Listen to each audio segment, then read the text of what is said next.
Sarapan selalu pening, tak tahu nak makan apa. Lepas tu nak cari makanan sihat susahnya, nak masak kan, dekat dapur banyak lama, tak siap-siap.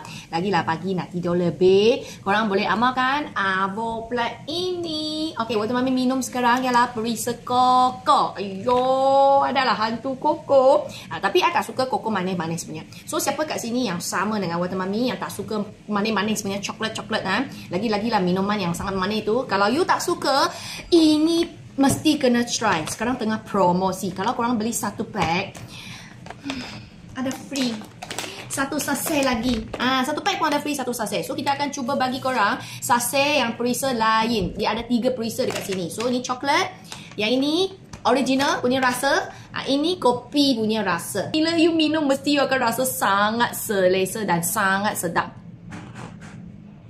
You akan rasa dia punya rasa semua yang natural punya. Sebab dalam ni semua tak ada sebarang tambahan. Macam bahan kimia, perisa, pengawet, pewangi, pewarna, susu, krima, gula, pemanis, semua tak ada. Kita kat sini hanya concentrate nak khasiat dalam mana?